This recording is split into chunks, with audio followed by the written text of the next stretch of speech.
할렐루야. 5월 17일 목요일 묵상 말씀을 시작하겠습니다. 섭리의 봄, 위대한 가르침, 스승의 주간입니다. 요즘 선생님을 스승이라 부르기 힘든 시대라고 합니다. 왜 그럴까? 진정한 가르침을 주는 선생님이 없기 때문에 그렇습니다.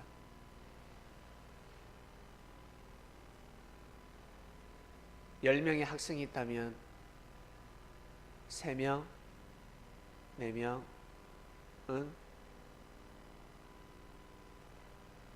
스승의 날 때 진심으로 감사합니다 라고 인사를 할 것입니다.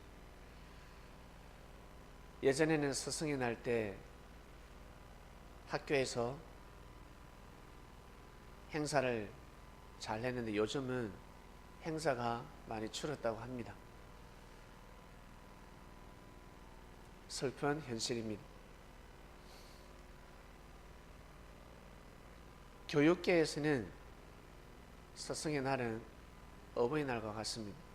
가정에 어버이가 없이는 가정이 존재할 수가 없습니다.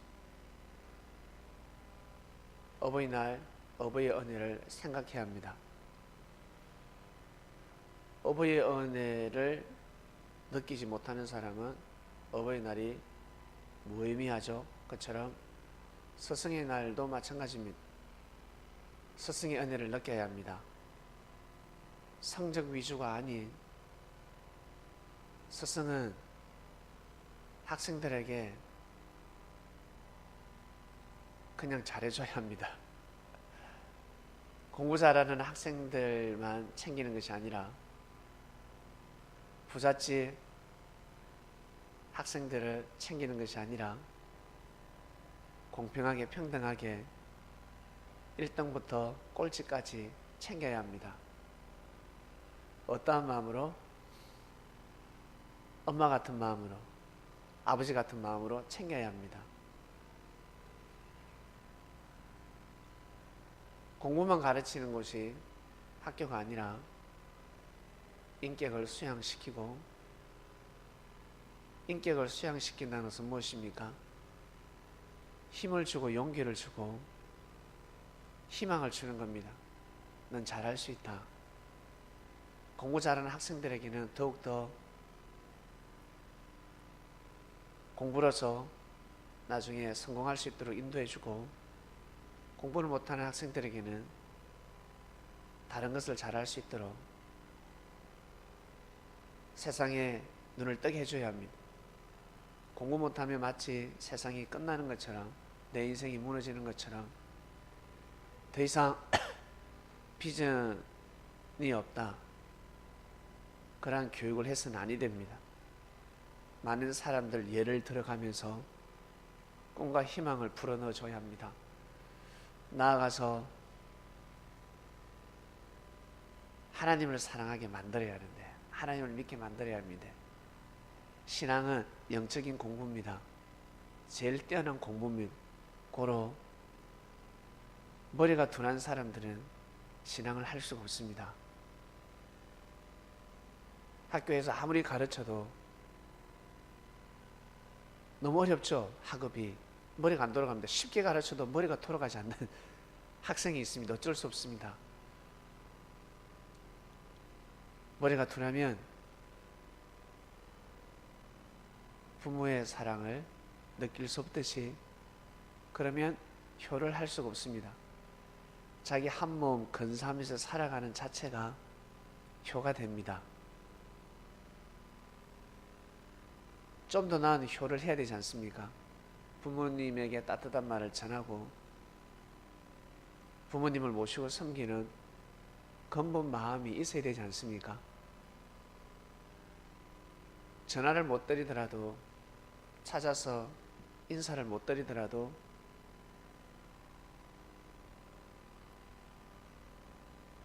위하는 마음, 존중하는 마음이 있어야 합니다. 그렇게 살아가야 합니다. 그래야 삶을 조심스럽게 정성스럽게 살아갈 수가 있습니다. 그 사랑을 모르는 자녀들은 인생 막 살아갑니다. 자기 멋대로 살아갑니다. 그러다가 깨닫게 되면 정신을 차리게 되죠. 아, 이렇게 살아서는 안 되겠구나. 사실은 학교에서 신앙을 가르쳐야 합니다. 하나님에 대해서 가르쳐야 합니다.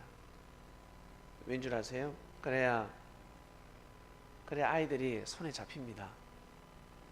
그리고 진리라는 울타리를 만들어줄 수 있습니다. 저기는 낭떠러지니까 가지마. 저기는 구덩이가 있어. 가지마. 위험해. 인생의 울타리를 만들어줄 수가 있는 겁니다. 사람은 영이 있기 때문에 자신도 모르게 이끌림이라는 것이 있습니다. 이끌립니다. 느끼는 바가 있다는 것입니다. 예수님은 제자들에게 영과 육에 대해서 가르쳐 주셨습니다. 얘들아, 육신이 너무 중요하지 않냐? 육이 너무 중요합니다. 육신이.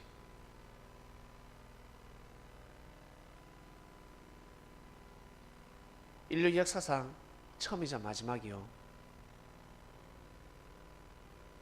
이 육신은 내 육신이 아니라 나아가서 부모님의 육신이 될 수가 있고, 나아가서 가문의 육신이 될 수가 있습니다. 나아가서 하나님의 육신입니다. 너무 소중합니다. 그래서 잘 커야 합니다. 잘 먹고 잘 입고 잘 자야 합니다. 부모님으로부터 사랑도 듬뿍 받아야 합니다. 근데 부모님이 사랑을 해주지 못합니다. 왜? 배우지 못했으니까. 사랑은 내리 사랑이기 때문에, 할머니 할아버지로부터 사랑을 제대로 받지 못했기 때문에 자녀에게 사랑을 제대로 주지 못하는 것입니다. 이것은 하나님의 예정이 아닙니다. 하나님의 뜻이 아닙니다. 하나님은 때를 만드십니다. 먹을 것도 주시고 온 천의 만물 다 먹을 거 아닙니까? 온 땅에 집을 지을 수 있지 않습니까? 하나님은 모든 터전을 다 마련해 주셨습니다. 그리고 그것을 다른 말로 때입니다. 때를 맞이하게 해주셨다는 거예요. 그러면 사람이 노력하는 겁니다. 그 다음은 사람이 하는 겁니다. 부모님이 아이를 낳았으면 그 다음부터는 아이가 호흡을 해야 합니다. 호흡을 해야 합니다. 엄마 뱃속에 있을 때 그때는 엄마의 책임 분담이 90%입니다. 아이는 10%만 하면 됩니다. 그러나 뱃속에 나왔을 때는 달라집니다. 엄마 책임 분담이 10%, 아이가 90%입니다. 아이가 먹어야 합니다. 아이가 젖을 주면 먹어야 합니다. 그리고 밥을 주면 먹어야 합니다. 가르치면 배워야 합니다. 아이가 싫다 그러면 이것은 축복이 다 깨어지는 것입니다. 본인에게 달렸습니다. 본인이 해야 합니다. 그리고 나서 하나님의 축복을 기다리는 겁니다. 그릇이 되어야 된다는 것입니다. 많이 먹고 싶은데, 잘 먹고 싶은데 부모님이 제대로 베풀어 주지 못한 가정도 있지요.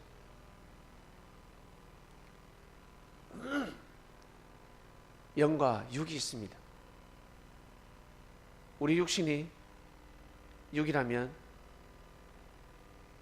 마음은 영입니다. 육신이 먼저입니까? 마음이 먼저입니까? 육신이 먼저입니다. 육신이 건강해야 합니다. 육신이 앵냐 하면서 잘 태어나야 합니다. 잘 먹고 잘 커야 합니다. 그 다음에 마음, 인격 수양입니다. 마음을 가르치는 것처럼 속사람, 영이 먼저입니다. 영을 다음 생에 하나님 세계에서는 뭐라고 하냐면 그냥 육신입니다. 그 세계 가면 영혼이다 영혼이다 단어를 쓰지 않습니다. 이 자체가 그냥 육신입니다. 몸입니다. 몸. 영혼이 산다고 하니까 이 지구촌에 쓰는 언어가 영이라는 단어를 쓰는 겁니다. 영이라고 쓰는 겁니다. 영혼이 사는 존재이기 때문에. 그러나 그 세계에 가면 영이라는 단어를 쓰지 않습니다. 그냥 몸입니다. 몸.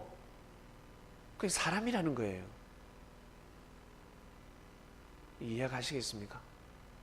너무 중요한 겁니다. 그 다음에 마음입니다. 그 육신을, 그 몸을, 속사람을 주관할 수 있는 마음이 필요합니다.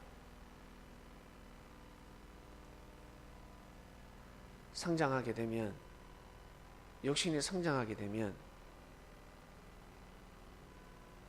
몸이 먼저입니까? 마음이 먼저입니까? 마음이 먼저입니다.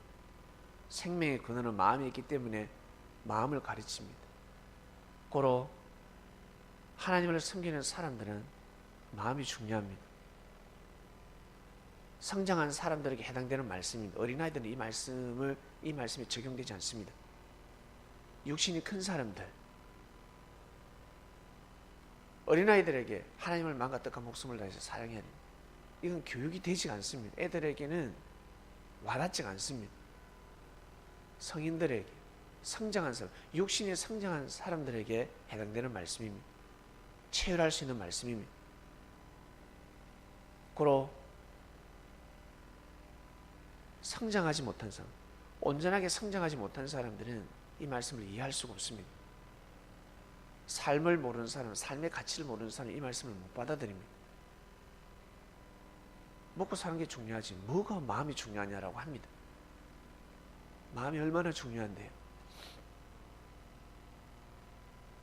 하나님을 마음과 뜻과 목숨을 다해서 사랑한다. 이것이 너무 중요한 겁니다. 우리 어릴 때는 몰랐죠? 근데 성장하니까 어떻습니까? 때가 되니까 가슴에 팍 와닿지 않습니까? 맞아. 하나님을 사랑해야 돼. 왜? 영과 육이 있기 때문에. 사람의 영과 육이 있기 때문에 하나님을 사랑하고 진리를 사랑하고 형제를 사랑할 줄 알아요. 형제를 사랑하는 게 무엇입니까? 형제의 말을 믿어주고 신뢰하는 겁니다. 하나님의 말씀을 믿어주고 귀하게 여기는 것처럼 형제의 말을 귀하게 여기고 존중해 줄 줄 알아야 합니다. 이 쌍벽을 이루어야 합니다. 그러지 않으면 밸런스가 깨어집니다. 오늘도 그런 삶을 살아가시길 바랍니다. 위대한 가르침이었습니다. 하나님 아버지 감사합니다. 위대한 가르침 말씀이 연속되고 있습니다. 귀 있는 자는 들을 치고 눈 있는 자는 보게 됩니다. 하늘의 말씀을 들었으니 오늘도 귀한 삶을 살게 하여 주시옵소서. 감사함을 드리며 사랑하는 예수님의 이름으로 기도드립니다. 아멘. 아멘. 아멘. 마치겠습니다.